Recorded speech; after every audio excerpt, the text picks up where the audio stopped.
barbell back squat. Last set, kaya ginawa kong drop set. 180 pounds. Ang technique kong ginagamit ito, wala nang bilang-bilang ng repetition. Ang last rep ko yung close to failure. Ayaw ko siyang isagad to failure kasi nga walang squat rack dyan sa pwesto namin, tsaka wala rin ako pati akong spotter. Mahirap siyang isagad to failure. Kasi walang aalalay sa'yo paangat sa taas bago ka makapag-umpisa ng next set or sa next drop set o ano ba tawag doon. Basta yun. Kahirap kasi. Meron kasing background music to kaya napilitan akong i-voice over dito sa TikTok. Dito lang sa TikTok kasi pwede mag-voice over tapos ma-save mo pagka mahaba-habang video. Pagka sa Reels kasi hanggang 1 minute and 29 seconds lang eh.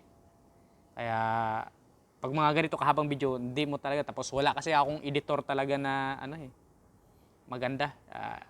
Tsaka hindi rin talaga ako marunong o magaling dyan sa ito parang basic lang yung alam ko sa ganito mga gadget. Ang remedyo ko, dito ko muna siya i-voice over sa TikTok bago ko i-post sa YouTube para hindi magkaroon ng copyright.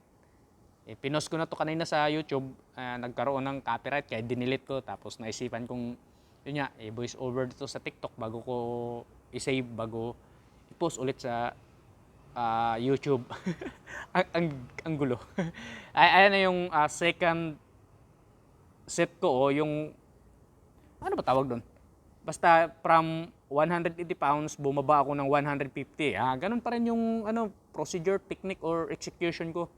Time under tension techniques, sagad, ang tawag nito, yung full range of motion, sagad. Tapos yan, binawasan ko na naman siya ulit ng tig isang plate bawat side.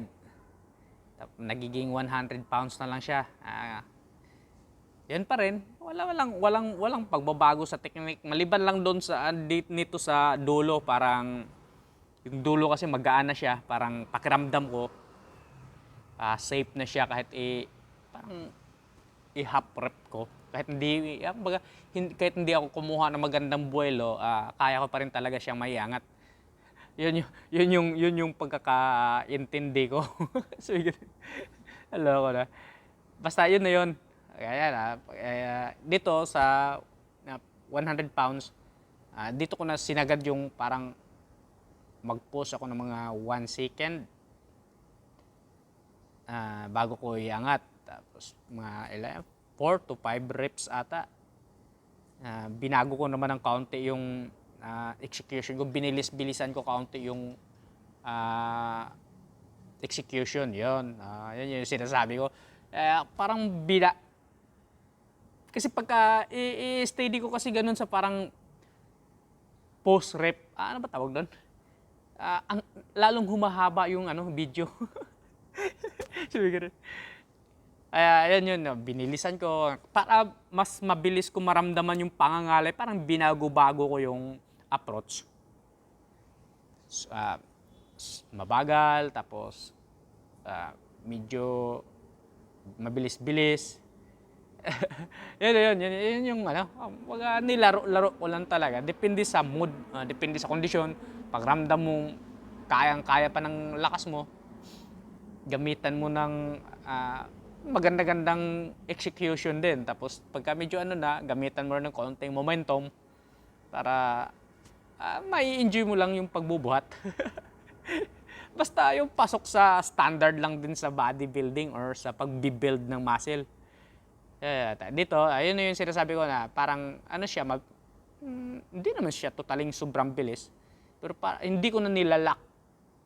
Hindi nilalak. O para almost lock pala or Basta hindi ko na ini-squish yung glutes ko pagdating doon sa dulo. Parang hindi na ako gaanong kumukuha ng buwelo. Kasi napakagaanan nito para sa yung kaya ko na siya kahit pa isagad ko ng husto or basta kaya ko nang makontrol yung bigat na to. Kaya parang confidence na ako na hindi talaga ako basta magkakamali dyan. Sabi, ang yabang bigla, no? Kaya ganoon na talaga. Kailangan din natin magyabang talaga eh. Ano naman talaga ang buhay. Minsan, ayun nga, sabi nga ni Idol Casimiro, kailangan na din natin minsan magyabang para mayroon tayong dapat patunayan. Biglang gano'n. Oh, yan yung resulta sa drop set. Oh, kapit, baka mag-collapse. Yes, pag sinagad mo talaga yung limit mo, ganun talaga mangyari. Let's go, let's go!